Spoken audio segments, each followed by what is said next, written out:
Hey guys, this is Ethan Krause of Bass Assets coming to you today with a tip that I think you're going to really enjoy. It has to do with a product you may or may not have heard of, or a technique you may or not have heard of, called the Slither rig.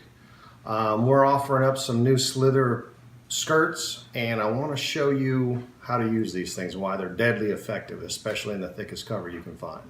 So before I go too far, this video will probably run out before I can get it all posted on Instagram or Facebook. Go to our YouTube channel, you'll find it there, and you'll be able to learn everything there is to know about it. It's a secret, a lot of guys don't want to share, but I'm going to share it with you. So what is a Slither rig? A Slither rig is basically a Texas rig with a skirt on it. You can see here I have one rigged up with a tungsten weight. I have the skirt, and it flows freely. A lot of people sell tungsten weights with collars on them that you can put the skirt on. That's okay, but it limits you. And I'm going to show you why.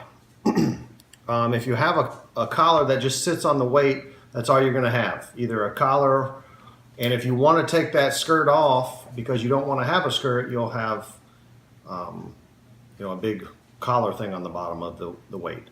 But I specifically designed these punch hubs and had a company machine them for me out of brass. I haven't found another company that sells these out of brass that are designed for punching or slither rigs. They're very, very good in heavy cover. If it's wood, you take a regular jig like this and throw it into a cedar tree with a bunch of branches, and these jigs are great, don't get me wrong, I love throwing them, but you better be real careful when you pull it through there because it will get hung. Especially if you think you have a bite, you set the hook, next thing you know, you're buried in a tree. These slither rigs will come through anything that a Texas rig will come through. It'll go over branches. You can even throw these in a tree and it'll come out.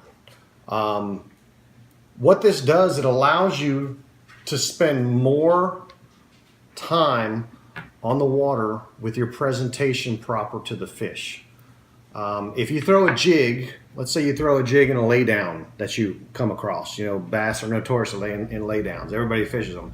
Well, you throw it in, you get the jig stuck on the first cast, and next thing you know, you're yanking on this thing, you're bending the hook out to try and get your jig back. Well, if there was a fish in there, he's probably going to be on high alert and not bite. With a slither rig, you don't have that issue. You basically got the same jig profile, but you don't have you're not getting hung up because this slither rig is coming right through everything. And it's still got your Texas rig hook on there. So when a fish does bite it and you set the hook, it penetrates through just like a Texas rig. So this is one of the secrets that I've used for a long time. Lily pad fields, great form. You can throw a jig, but eventually you're going to come across one of those V's and you're going to get your jig stuck. This will come right through those V's without any problems. So it allows you to spend more time in the water with an effective presentation. And the key with this is that we have a bobber stopping the weight right here. And the reason why I had them designed out of brass is for this reason right here. You can either jam that bobber stopper down all the way to lock it in place, or you can pull that bobber stopper up just ever so slightly. And now when that bait comes through the water, you have this clicking sound when the weight contacts the bait, or when you pull your line, it makes that click. And it's that snapping sound that the fish are attracted to. I'm sure you guys have heard of Carolina rigs using brass and weights, that clicker, that snapper. That's a big difference I've found. Makes a big difference compared to the old normal rattles, the metal teeny rattles that you get a lot of times with jigs. So that's one of the secrets that I've used for a long time that has really helped me out. That's the slither rig. What I want to do is I want to show you how to put one together. These things are also great. I fish a lot of brush piles out deep in summertime.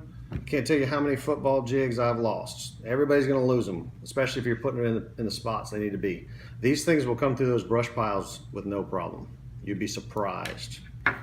So what I want to do is show you how to put one together. It consists of a bobber stop, your tungsten weight, your slither skirt, and here's a piece of line that I have. So it starts off with your line, you put your bobber stop on,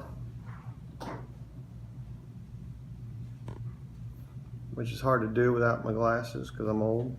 One eternity later. Put your bobber stop on your line. If you haven't seen these, everybody sells them. I actually am going to be selling them very soon. Waiting for them to come in. Found a company that makes them, and I'll be able to offer them to you much cheaper than Academy or Bass Pro or any of those guys. They're asking an arm and a leg for them.